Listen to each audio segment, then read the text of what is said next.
E era um coração e a alma da multidão dos que criam. E ninguém dizia que coisa alguma do que possuía era sua própria, mas todas as coisas lhes eram comuns.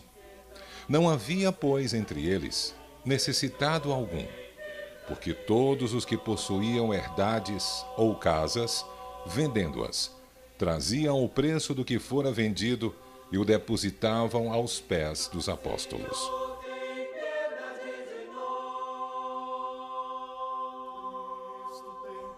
E repartia-se a cada um segundo a necessidade que cada um tinha. Essa é a citação bíblica em que o beato José Lourenço certamente se inspirou para constituir e sedimentar a comunidade do Caldeirão.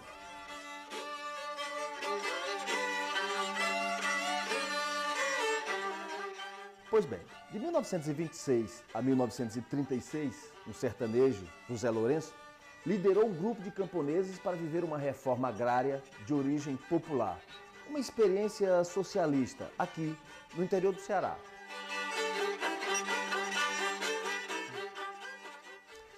Dizem os historiadores que José Lourenço nasceu em Pilões de Dentro, na Paraíba, em 1872 e que era descendente de escravos. Talvez por essa razão trouxesse consigo marcas de injustiças que tentou reparar. Muitos estudiosos já pesquisaram e contaram em livros, no cinema, no teatro, a história do Caldeirão e do Beato. Agora chegou a nossa vez. É com muito empenho e coragem que a TV Assembleia lança o documentário O Caldeirão do Beato José Lourenço.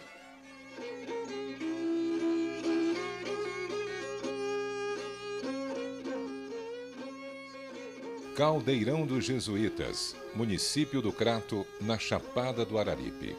Antes, esse lugar era chamado Conceição da Serra. Mas por volta do ano de 1676, com a chegada de dois jesuítas que fugiam das perseguições do Marquês de Pombal, ministro do rei português Dom José I, o local passou a ser chamado Caldeirão dos Jesuítas. O nome Caldeirão vem dos muitos caldeirões de pedras que lá existiam e que conservavam água até no período da estiagem. Vai ser justamente por conta dessa água que é represada, que é mantida entre pedras, que possibilita a estadia humana, que possibilita a criação de um pequeno vilarejo lá, que foi a comunidade do Caldeirão, mesmo nos períodos de seca. No Caldeirão, as terras não eram planas, mas eram boas para o cultivo. A água nunca secava e o solo fértil oferecia condições ideais para que as pessoas vivessem por lá. Foi no Caldeirão dos Jesuítas que, de 1926 a 1936, os camponeses se agruparam em uma comunidade liderada pelo beato José Lourenço. Eles eram devotos da Santa Cruz do Deserto. Essa devoção à Santa Cruz, ela se materializava em ritos. Entre esses ritos, o principal rito se destacava numa prática que eles chamavam de exercícios. Os exercícios aconteciam especificamente no Caldeirão, quando o beato José Lourenço carregava um madeiro, que é um cruzeiro, e esse madeiro ele era decorado com fitas e com tecidos. Após essa decoração, ficava semelhante a uma forma humana, e ele levava esse madeiro ao ombro, e as pessoas da comunidade seguiam em fila indiana, primeiro os homens, depois as mulheres, sendo que uma mulher seguia logo atrás do beato, porque ela era puxadora. Ela era aquela pessoa que tinha uma voz num tonal e fazia com que as pessoas seguissem nos cânticos e nos benditos.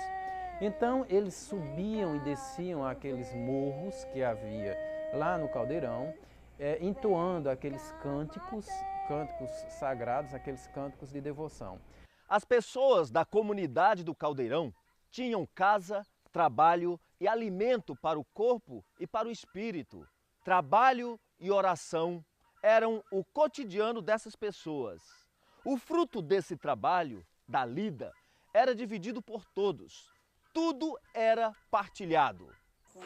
O povo trabalhava em conjunto, a roça para todos, e de noite Ainda rezava. As crianças só acompanhavam a reza, mas não trabalhavam em roça não. Agora, gente de maior idade, de 12 anos acima, já era maior, né? Tinha que trabalhar, né? Todo mundo era trabalhando, era trabalho da roça. Antes que a terra realmente começasse a produzir, o Beato comprava mantimentos para aquelas pessoas sobreviverem. Ele sempre se preocupou que eles tivessem boa alimentação, muitas frutas, carne, e ele comprava bois, comprava frutas nos terrenos vizinhos, até que a terra começasse a produzir. Onde ele fez açudes, casas de farinha, casas de curtume para fazer celas, arreios dos animais. Ele tinha uma roupa que usava o traje de ir para a cidade, onde ele visitava as pessoas com quem ele tinha interações de amizade ou de negócios, vendendo a produção do Caldeirão e de outras comunidades que ele fundou. E também as pessoas que ele visitava, porque tinha esses laços de amizade, entre elas, principalmente o Padre Cícero. Ele era um negro, né, afrodescendente, muito alto. Segundo as pessoas que o conheceram, era uma pessoa que tinha uma voz bastante agradável e também que era uma pessoa muito elegante. Se vestia muito bem e adequadamente a cada ocasião. Tudo começou quando José Lourenço chegou em Juazeiro do Norte, na época das primeiras romarias, por volta do ano de 1892.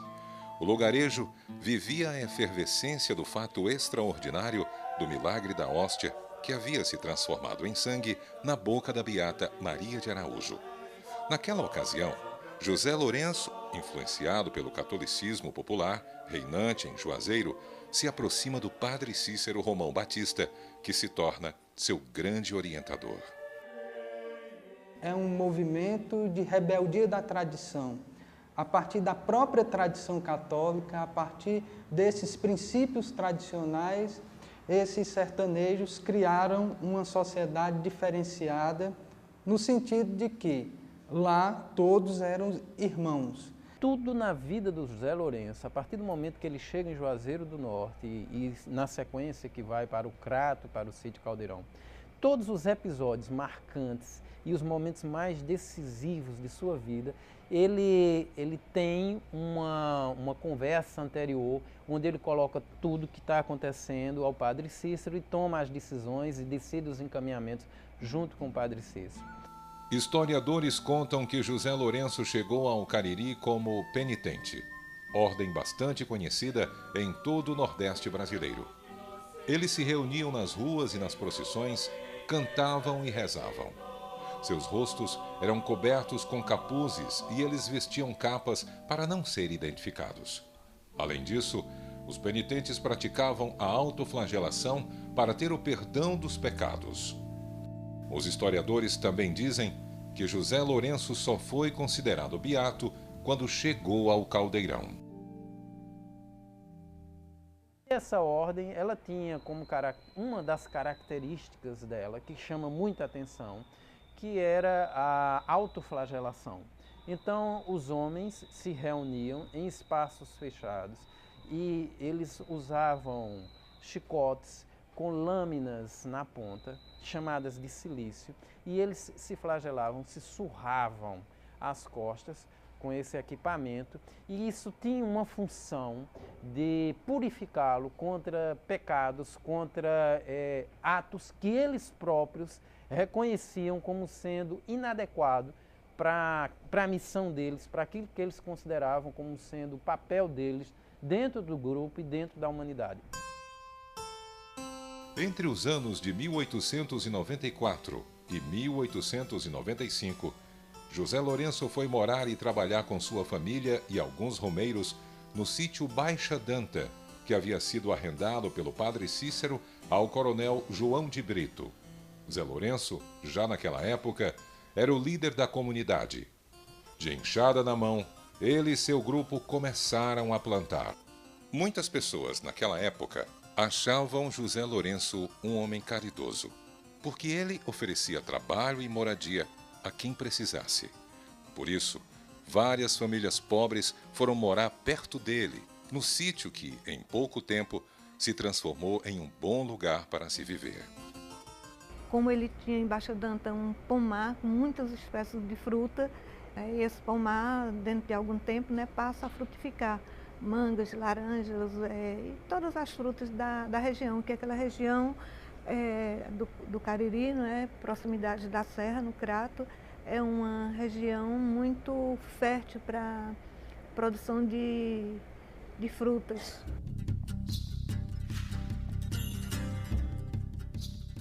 Em 1914, o governador do Ceará, Franco Rabelo, rompeu com o padre Cícero e ordenou a prisão do sacerdote. Com apoio do deputado estadual Floro Bartolomeu da Costa, jagunços e romeiros montaram um batalhão na cidade para defender o líder religioso. O movimento foi chamado de Sedição de Juazeiro.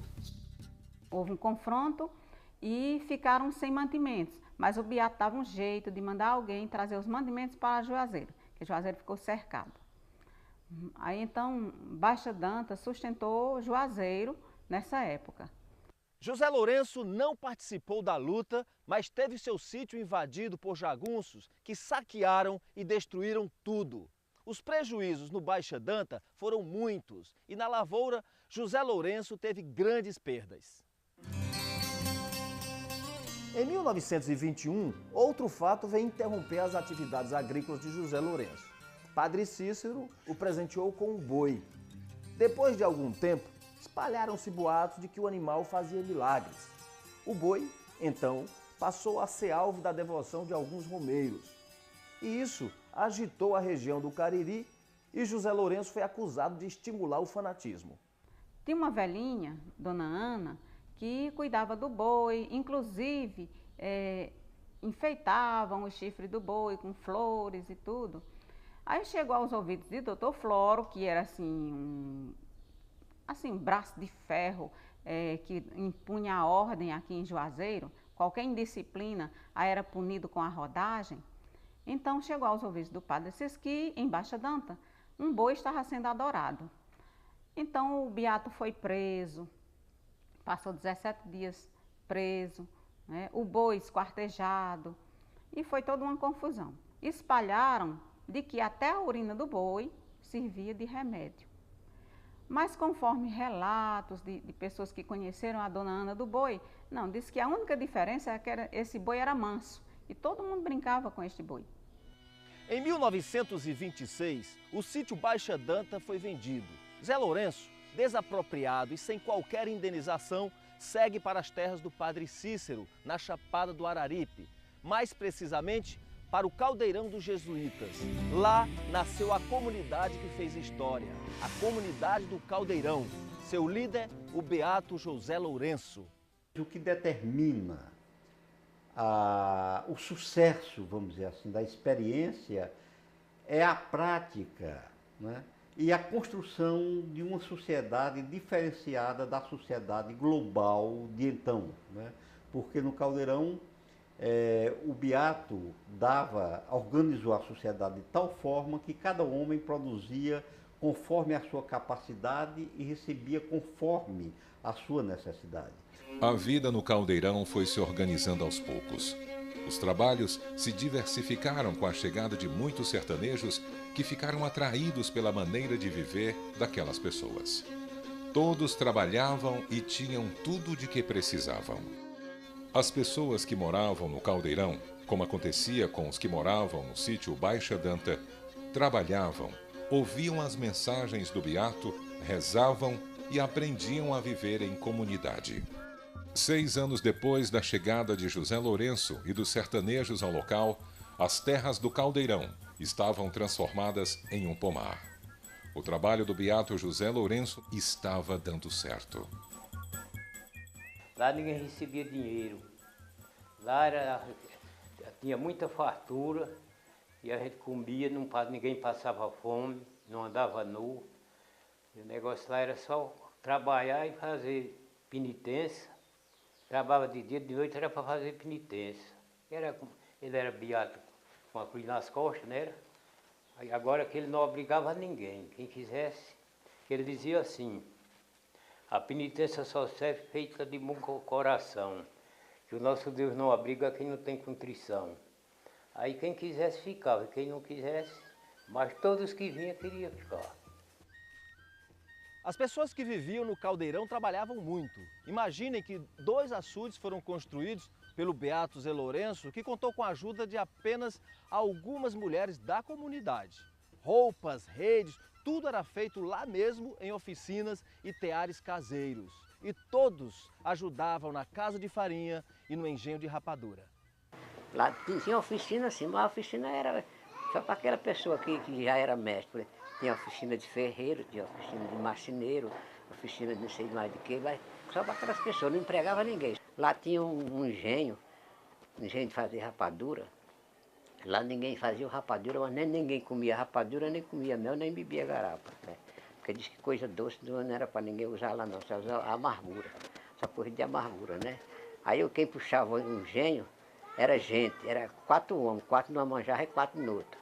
Aí me doeu aquilo, foi quando eu vi um homem para tomar uma fuga, uma bandoleira assim nas costas, esticado, puxando um engenho como um animal, como um boio, né?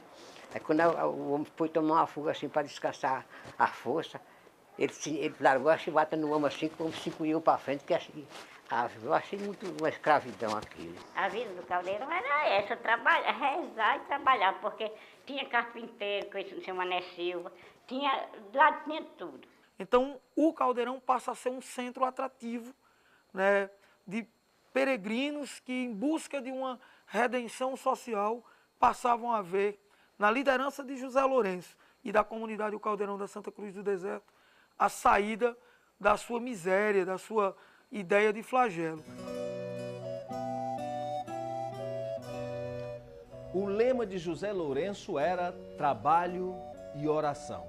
Ele orientava sua gente sobre os valores morais e religiosos, mas o mandamento que regia a comunidade era amai-vos uns aos outros. A fraternidade era a base. As pessoas rezavam muito e as procissões aconteciam ao som dos benditos. Zé Lourenço e seus seguidores praticavam a chamada religiosidade popular. No Caldeirão, a terra era uma divindade comum a todos, era uma mãe. E no Caldeirão se desenvolvia um trabalho não como objetivo simplesmente econômico, ou mesmo de saciar fome, mas um objetivo transcendente, um objetivo de sintonizar a dimensão do invisível. Então, o trabalho era levado à frente como uma penitência, e mais do que como uma penitência, como uma devoção. No dia a dia, José Lourenço usava roupas comuns, mas para acompanhar as procissões, rezar e fazer novenas, ele vestia a túnica de beato. Os historiadores dizem que José Lourenço foi acusado de fanático por organizar novenas e missas. Eles afirmam também que Lourenço nunca realizou nenhum ato litúrgico e que em seus sermões, Zé Lourenço não deixava de citar a figura do Padre Cícero. Se diz, por exemplo, que o beato celebrava atos litúrgicos.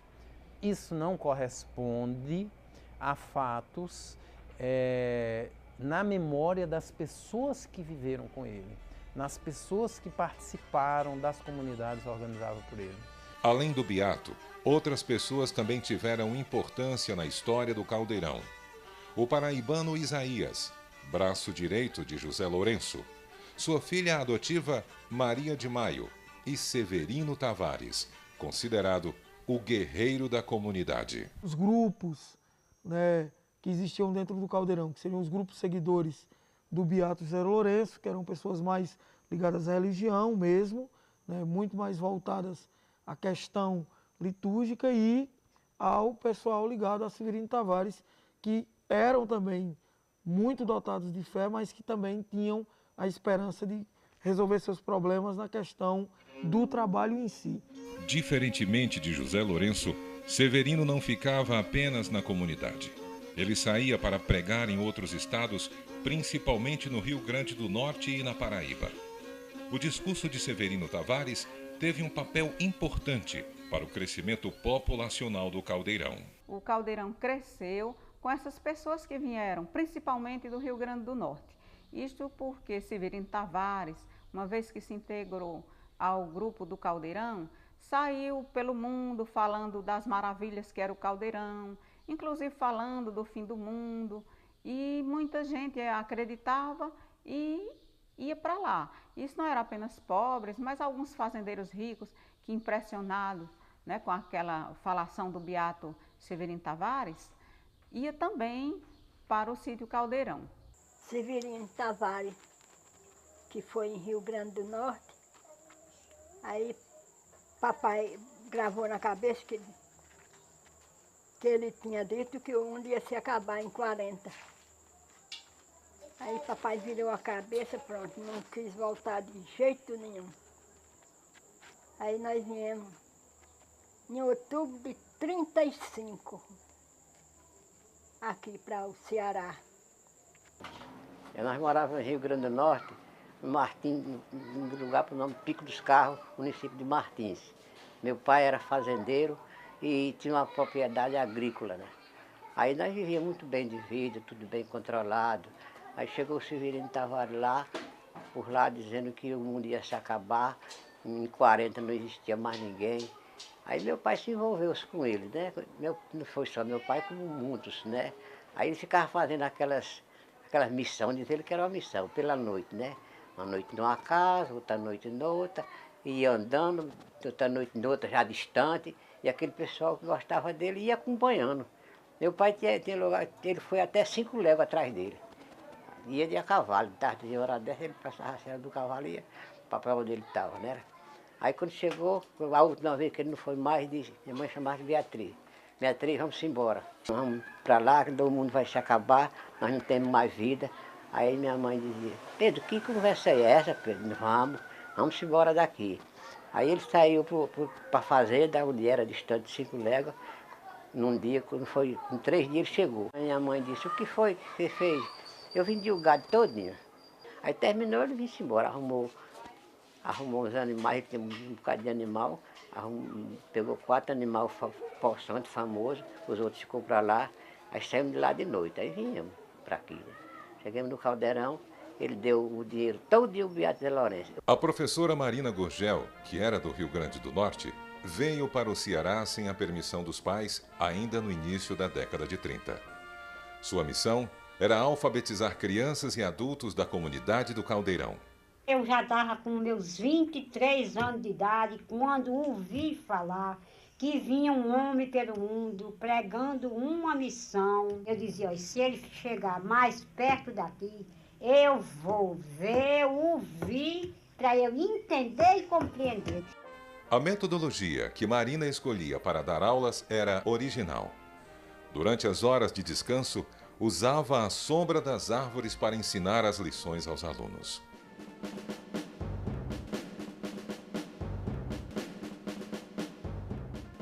Outubro de 1930. Um golpe que tirou do poder o então presidente Washington Luiz agitou o Brasil. Assumiu a presidência da República